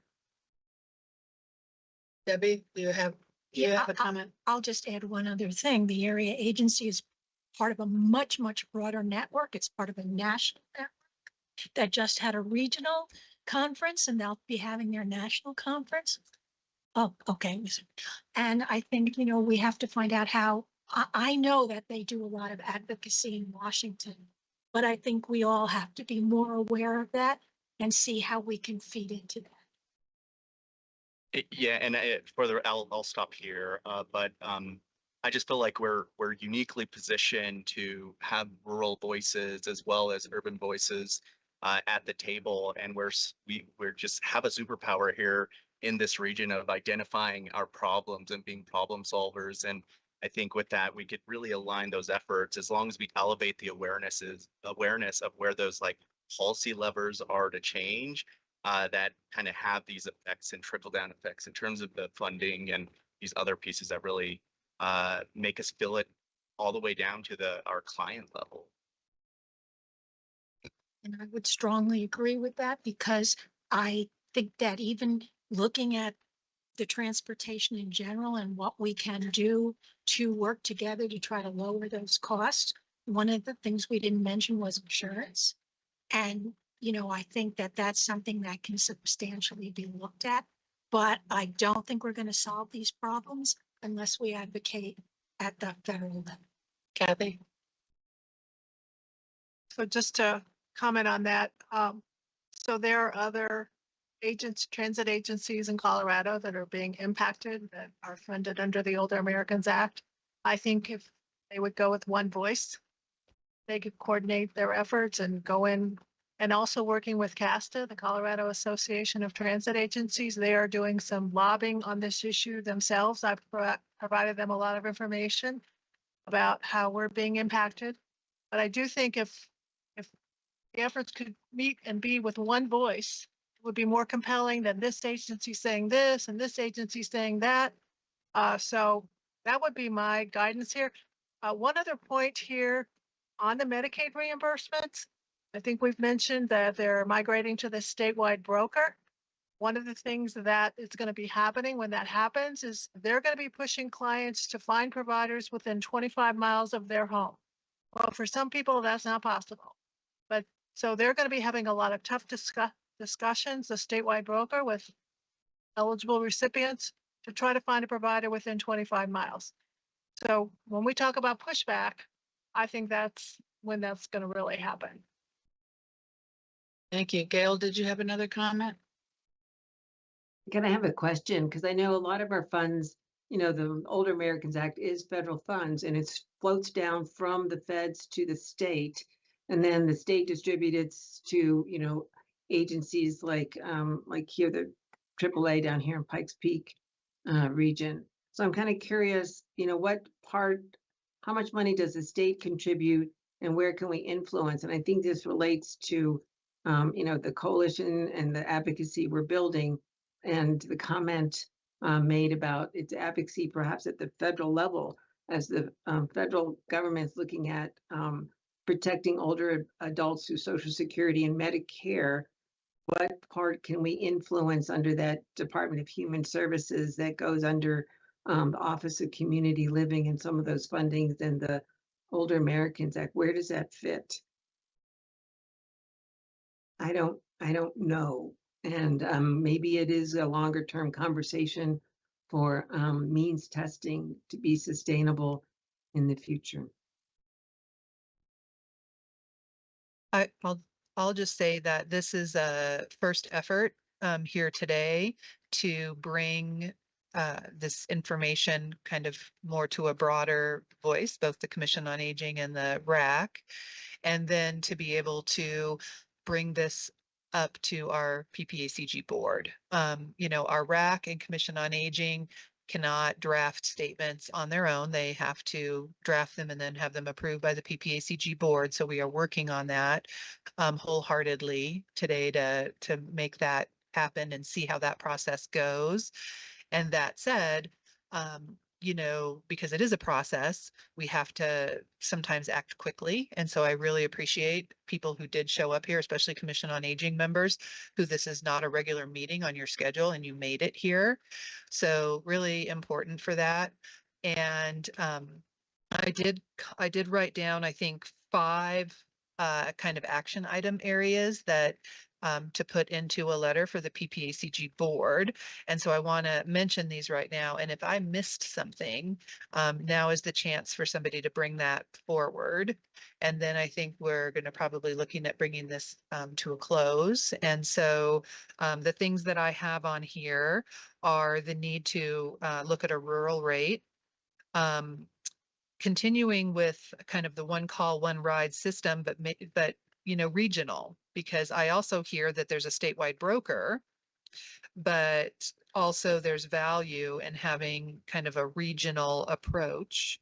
Back to the statewide broker, the need to encourage them to go beyond the 25-mile provider radius, making sure that that is a larger radius. Looking at opportunities to build economy of scale. How can, you know, the state support different types of insurance brokers, those kinds of things, whether that's something that the state can be looking at, and the need to really look at proper auditing procedures and appropriate auditing procedures.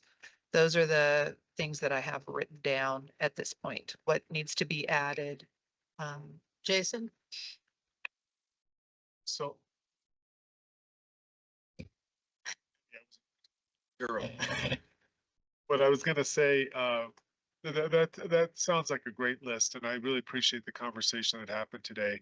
I just want to stress something that I really need both from the COA as well as the RAC and actually PPACG overall, is that we, as I mentioned, outside of the Medicaid piece, Silver Key is not a Medicaid provider. We are in a financial condition that is going to mean that things are going to change. There is no option yet that's emerged, and we've got very limited time. It's ticking away by January 1st for options to change. So at the exclusion of something happening between now and then, things will change. And I'm hopeful that Silver Key has earned the reputation and maybe the emotional bank to know that we do this not because we want to injure or hurt or compromise the care that's happening through the community. But the realities of us being able to bridge between what is versus what needs to be is vast and different when we talk about that $750,000 gap. So I share that because I just am asking for the grace to know that we are working towards solutions. We're working with partners when we can, but it is going to be a meaningful impact. Sometimes there's a little experiment that people say, imagine if this went away for a moment, what would it look like? The imagine is becoming very real, very fast for Silver Key. So I share that with you, not to scare, but just to ask for grace when we move through this process. Thank you. Debbie? I have one more thing that you might want to add on that list, and because it was discussed, is the requirements for drivers.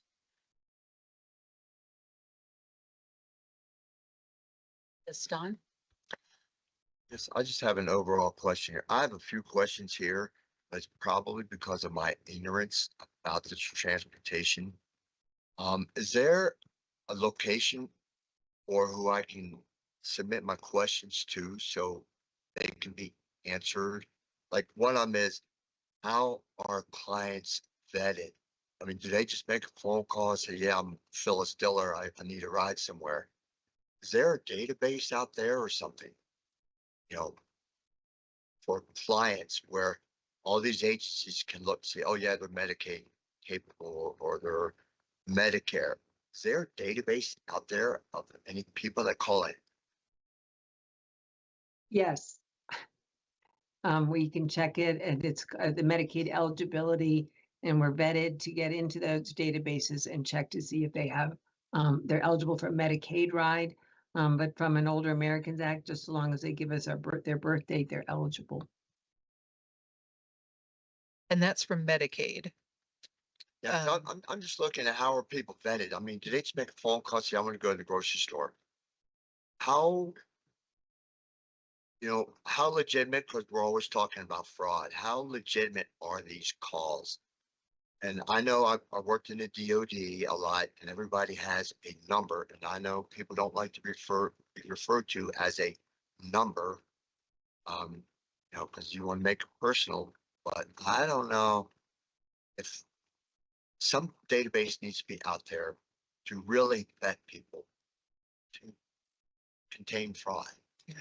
I think that from a Medicaid perspective, that exists in terms of just knowing that a person is already eligible for Medicaid. I'm going to recommend that we table this, and possibly Dawn and anybody else, we might have another meeting where we spend some time talking with our providers from the Older American Act side of things, and just kind of how that funding looks, like our technical review subcommittee money that we send, that, you know, our contract money that we do, having a little bit of a deeper dive on that at a later date. So if I can propose that, that's what I'm going to do. So, and then I know that we have 2 more lights on, or at least 1 more with. All right, thank you. I really like your list, and I appreciate you taking time to summarize all that. The only thing I would recommend we change is on your first item. You said rural transportation. I would change that to non-public transportation provided areas. Because as was mentioned earlier, there are developed areas that don't have public transportation, and there are some rural areas that do. Yes, Don? And if I may add, I think Falcon is probably one of those. It's not a rural area, but we don't have any public transportation out there. Monument doesn't have any public transportation, so. Thank you, Gordon. What else? So thank you all. I will, sorry. Wrap it up. I just want to say thanks, everybody. And this is a good exercise for us to work through this, and look forward to kind of ongoing updates and kind of longer term strategy kind of ideas there. So thank you for kind of the time and working through it all. I really appreciate it. Thank you all. We'll look forward to the next section. no, Wait a minute, Jared wants to finish. So I think there's consensus, but I would still like to have a motion, just to say yes, that, so we don't have a quorum of the Commission on Aging. We did briefly, and then Carolyn had to jump off, which is okay, but we do have the RAC members.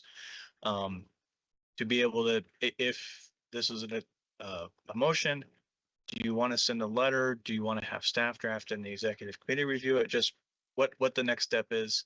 The legislative committee, it does not have a set date. It will most likely be August 3rd would be the next legislative committee meeting. And we would want, if the RAC wants to make a motion to put together something, it would need to be ready probably by next Friday at the latest. Okay, but RAC. Okay, we have the next meeting in a few minutes. Can we do it then? Or should we do it I now? would be nervous because it's not part of that agenda. Okay. It is part of this agenda. Right, all right. I see. I'll make a motion. I'll make a motion that we accept the list that Melissa made regarding the areas of transportation that we would like to provide to our PPACG board, and then further on from there. Whatever. Ms. Clark, I'll second that. Okay, RAC members, all in favor? If I, oh, Aye. Wait. Go sorry, ahead, Jared. sorry, just because I like to make sure I know what the process is. Based on that, do you want, say, the chair and vice chair to review that before it goes on? I want to make sure that the RAC has the opportunity to review anything Yes, that staff produces. that would be a yes. Okay, would that be okay as a friendly amendment to the motion that I just threw out chair and vice chair? I can be someone else. Okay, motion is amended. Aye. Is there any opposition? Hearing none, the motion passes.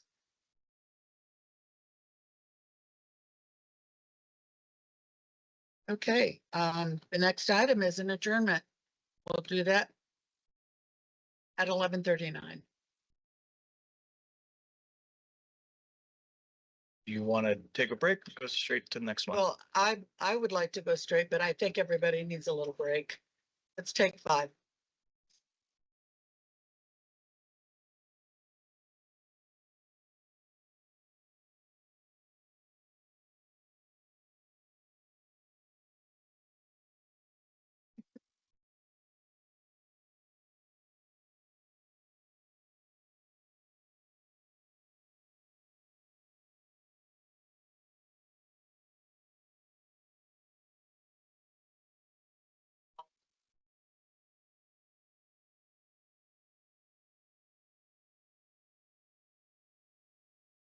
I think it was addressed here.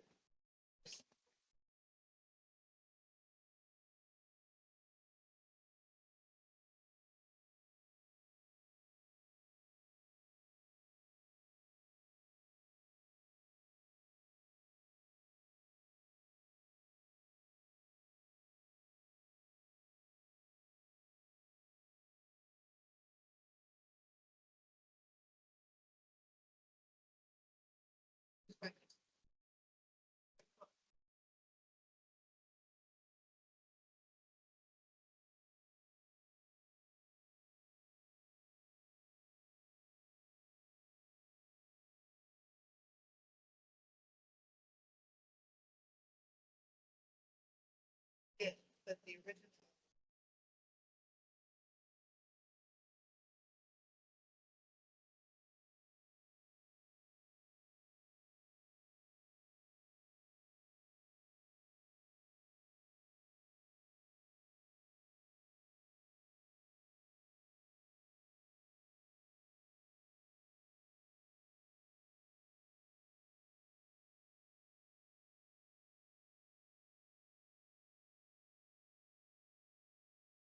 Well, and I don't really know.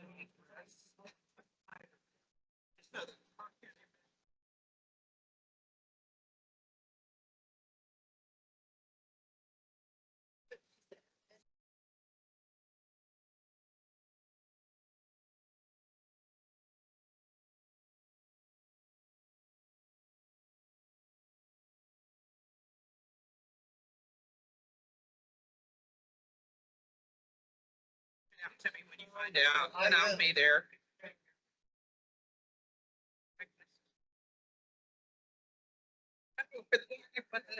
I will drag Sheila. Sorry, call me twice. Yeah.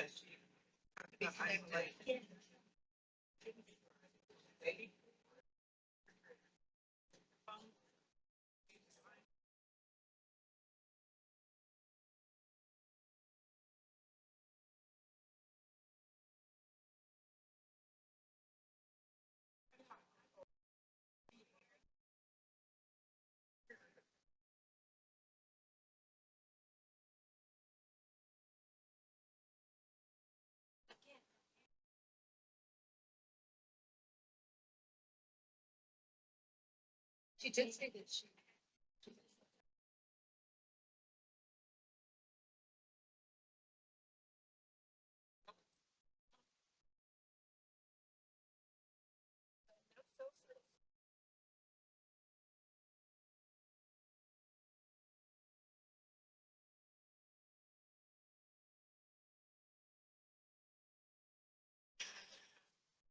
How's it going?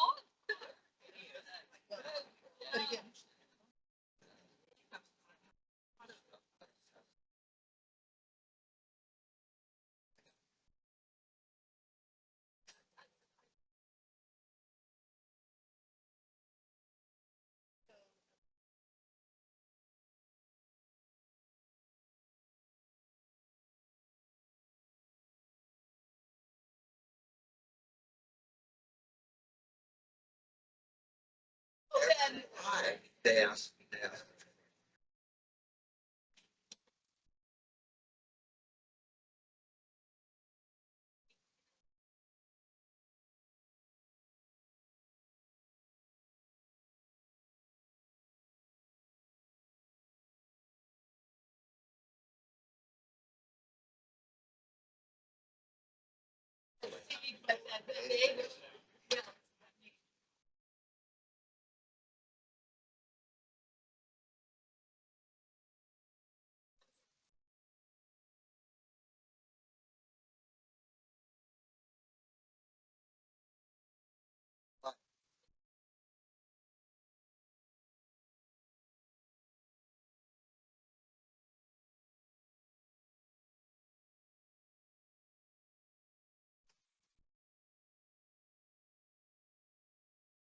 Hey guys, we're coming back. Yep, and can't come back today yet, but we're gonna come back.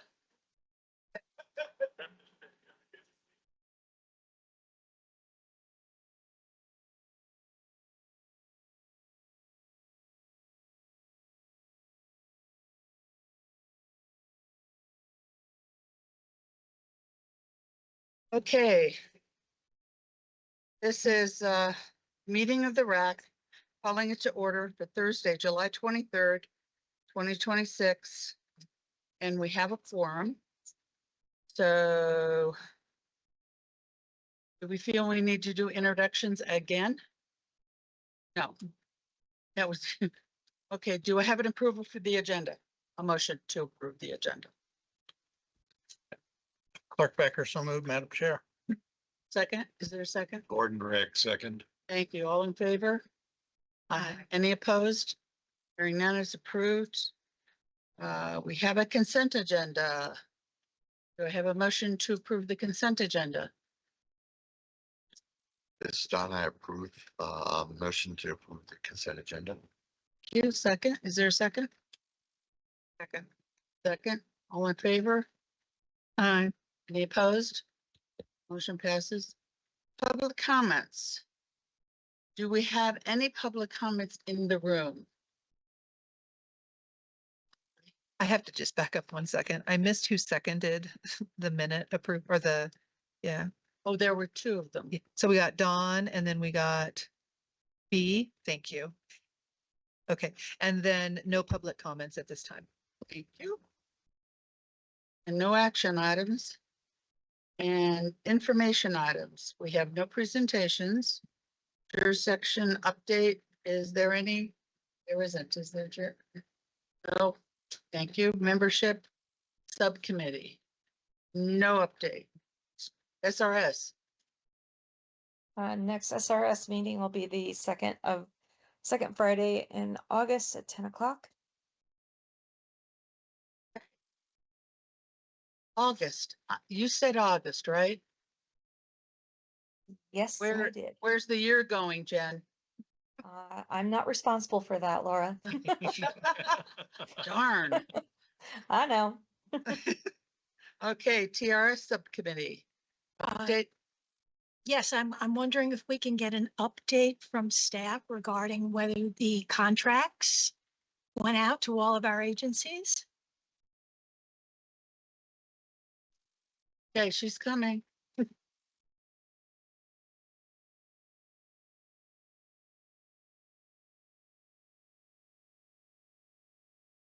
Good morning, Mariah Cabrera, Contract Administrator for Pikes Peak Area Agency on Aging. Part of my job is, of course, contracts. And have started my position in May, I did get a lot of support. Lisa, who just left, is one of them. We had a start date for the new contracts of July the 1st. So we worked diligently in getting them done. There was a total of 34 contracts. And Lisa was in charge of the AAA providers, and I was in charge of the voucher providers. And that was broken down into 15 voucher providers and 19 AAA providers. And I'm happy to announce that all the contracts have been signed, delivered, and programs and services are being provided to the Pikes Peak serving counties agencies, seniors. And that is all I have to announce. Any questions? No, thank you for that update. Thank you.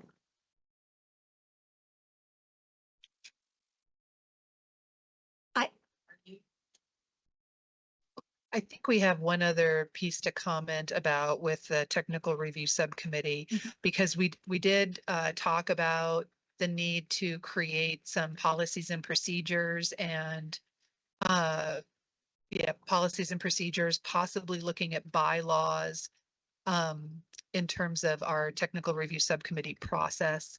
I do think I saw a memo that was in here that was drafted up. And so I don't know if we can pull that memo up and then Debbie can reference Page that. 36, I think it was, out of the information that was sent out this month.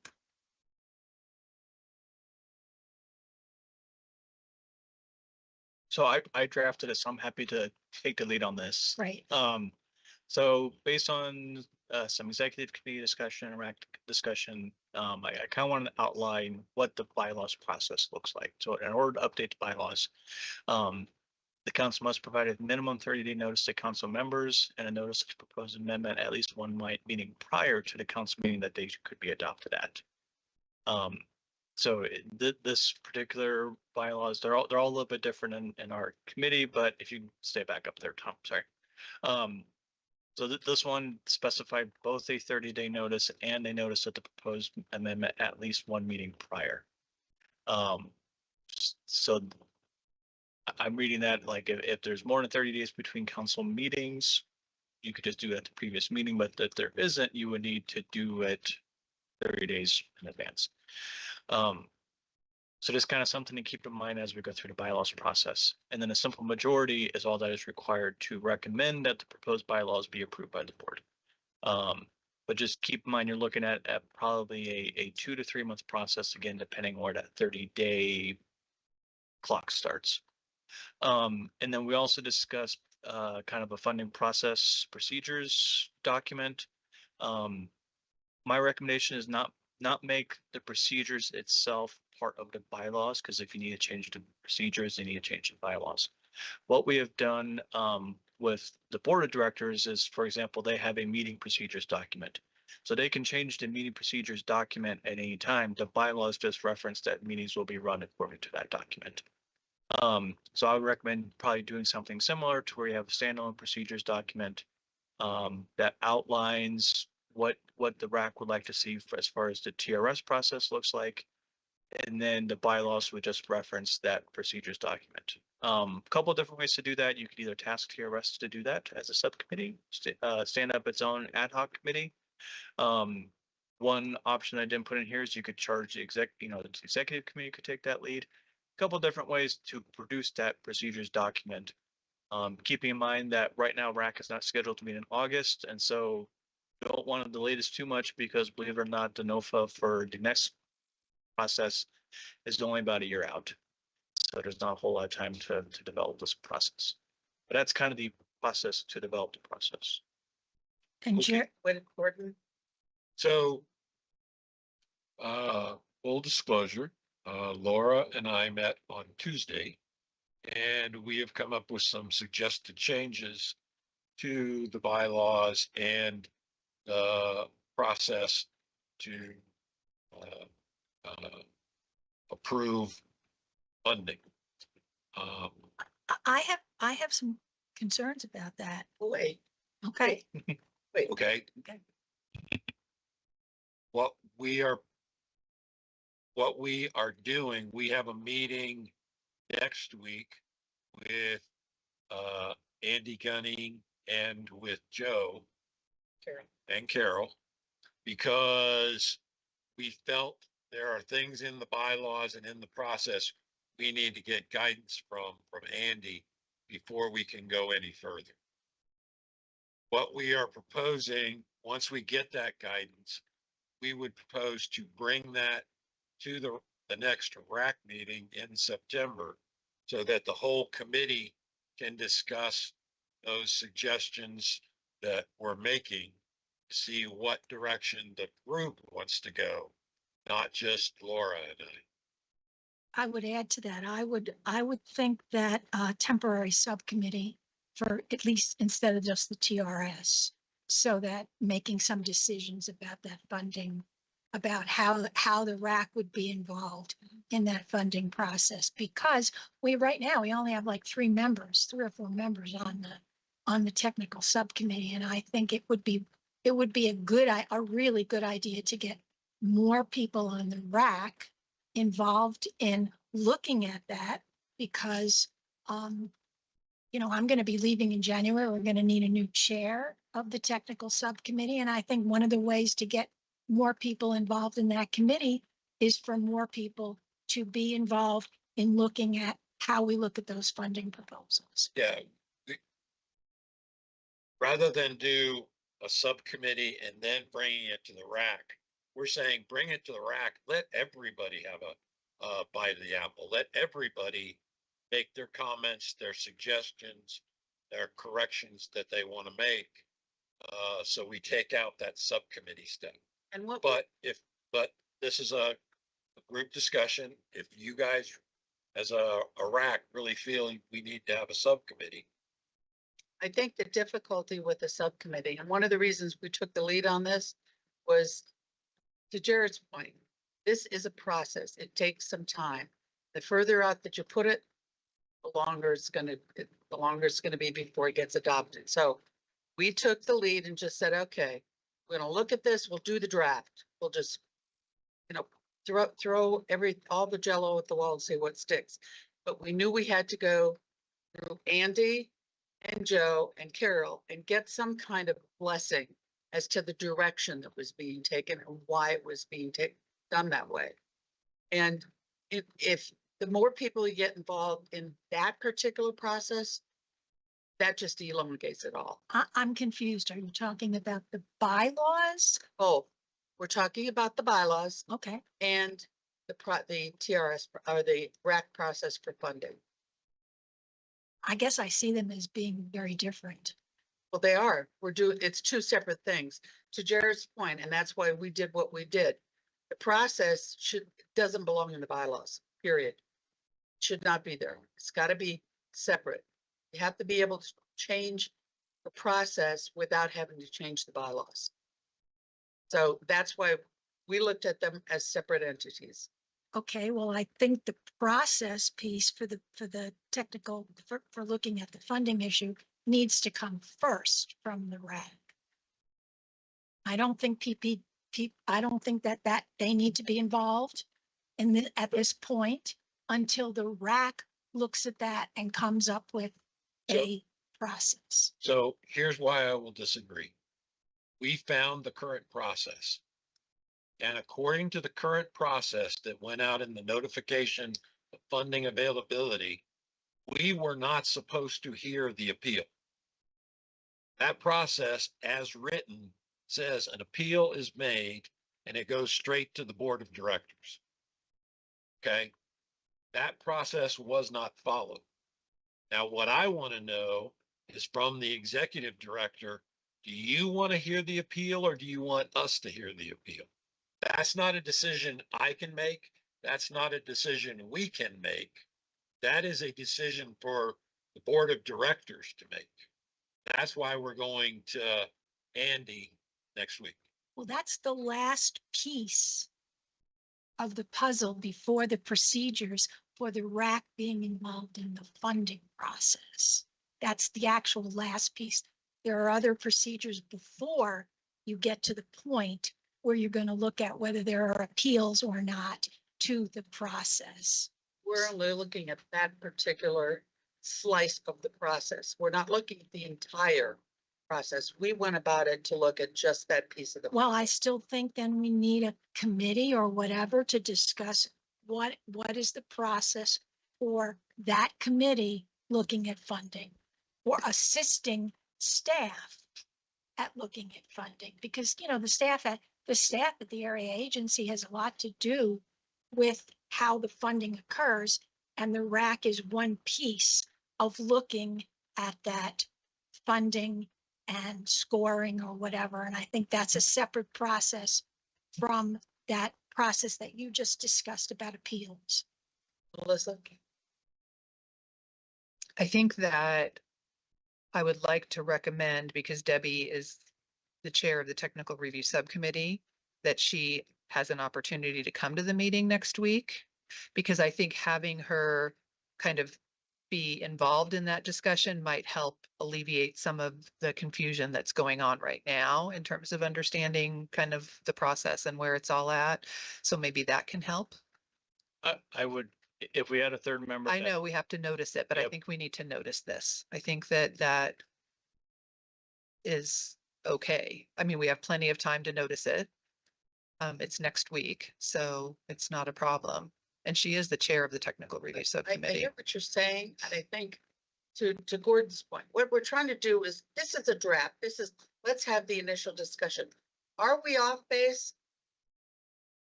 Andy, Joe, Carol, staff, are we off base in the way we're approaching this? And if we are, then maybe that's a time to do a committee. Otherwise, we're just, I mean, we wanted to get this done fairly quickly, and, you know, there are guardrails and timelines that we have to follow. So that's why it was done this way.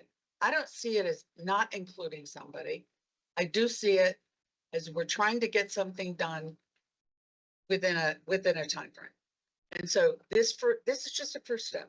That's all. Let's have the discussion. Are we going down the wrong path?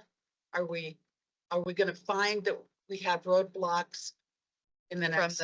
From the PPACG board roadblock. Correct. I hear that. Yeah. I don't want to go down a whole process and then we get to Andy and Andy goes, no, we don't even want to go near it. That is a huge waste of time. And I want to avoid that waste of time before we get started. Makes sense? Nobody's excluding anyone.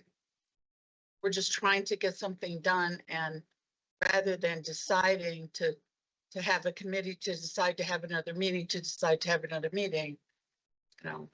I guess I would like some input from other members of the RAC. Sure. Well, Yes, Pete. I think definitely that Debbie should be in that meeting. She's been part of the process for multiple years. She's chair of the committee. I don't think this should go forward without her input. even on this preliminary little, yeah. It's got the most experience. Any other thoughts? I think, Ms. Clark, what I'm hearing is, as long as we don't slow the process to move forward with where you want to go, Madam Chair, whatever makes the most sense. I'm not as intimately involved and aware of as others, so. I think the collective conversation is where think you're going.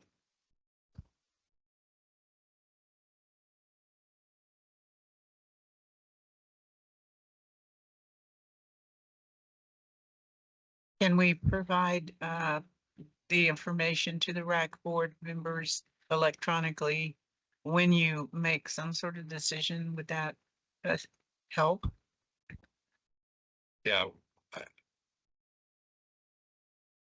Once we get done talking to Andy, my thoughts were to send it out to everybody. Here's what we're considering. That way you've got at least 30 days with the draft, so that when we come in for the next RAC meeting for the conversation, everybody's had a chance to read it and come up with their own thoughts.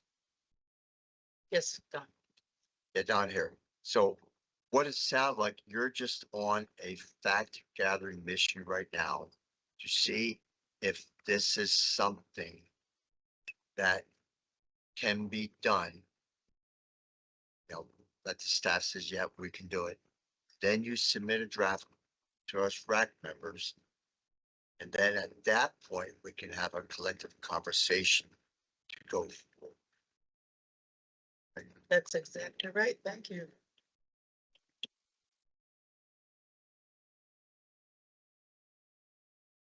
And this Don, so I don't see an issue with Laura and Gordon just talking to staff to see if this is an avenue we should pursue, instead of going forth a couple months and all of a sudden staff come back and say, no, don't even try. So they're just trying to see if the staff is okay with us suing. And we go from there. And I apologize for bringing this up, but I do think that there is, and I hear, and I don't think that this is going to slow it down at all, honoring our technical review subcommittee chairperson being invited to the meeting. I think that that's okay. I don't think it's going to slow anything down. But I just really feel that that is a part that I appreciate the efforts to move things forward quickly. And I think it just was an oversight, which is fine.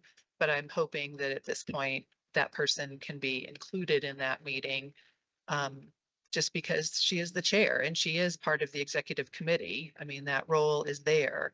And I just, I would just like to mention that again. And I don't think it's going to slow anything down. I think it's just recognizing, that in the efforts to move this on, I think it just was an oversight. And if we can just bring that process back in, I think it would be very much appreciated. And it needs to be an open meeting. Right. So it needs to be noticed. Yeah. And we have time to do that. So, because it's Got next it. week. Yeah.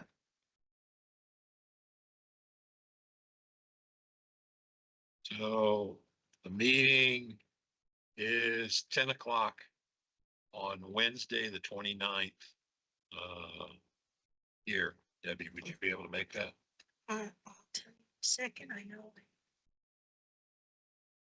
Medical test that day.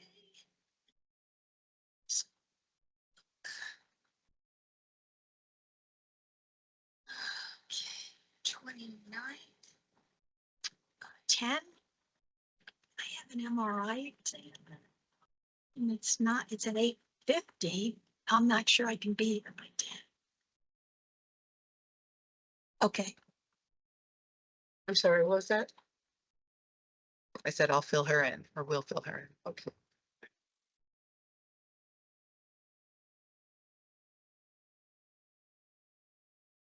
Great.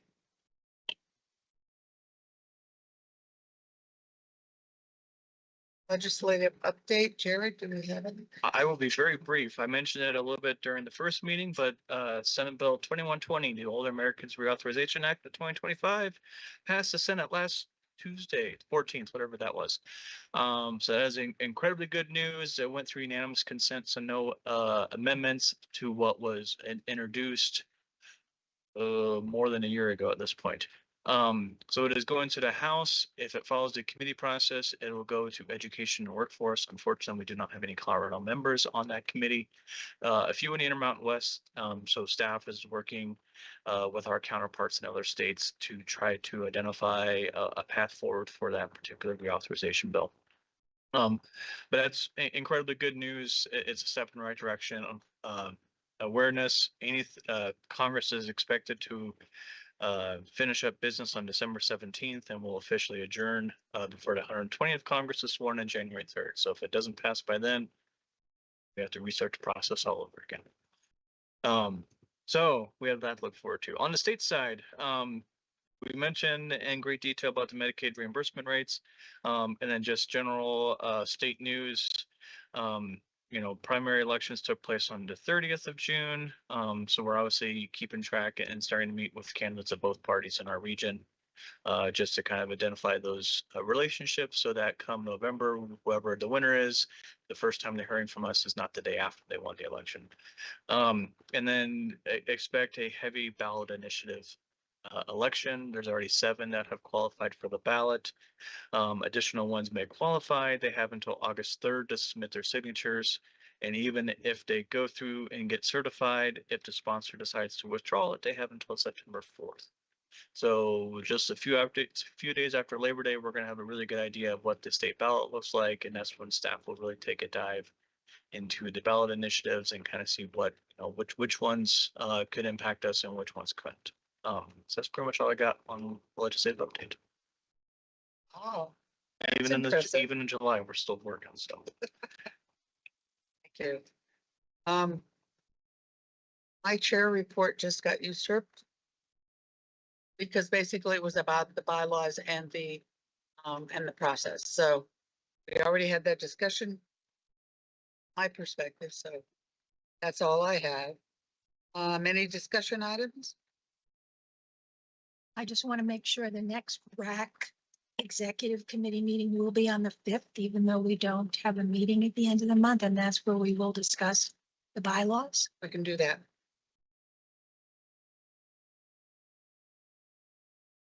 Gordon? We are on September 9th having a meeting in Fountain Valley Senior Center to take in comments for the 4-year plan. Unfortunately, I will not be able to be there. My wife has decided we're going to Ohio to visit her family. So I was going to facilitate that meeting, but obviously I can't. So if anyone would like to sign up for that, please see Melissa. And so you were going to record for it, right? Because Clark is still facilitating it. He's still running the questions, but we need a recorder for that meeting. I can Oh, good. Okay. I was going to do that anyway, actually. Because Gordon's going to do the monument and then I'll do Fountain.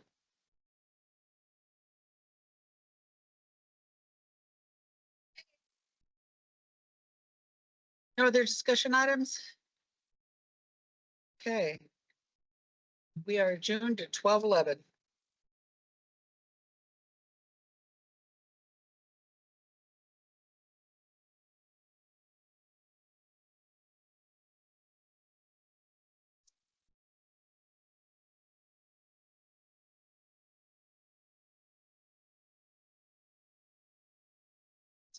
What I mentioned. I already have mine.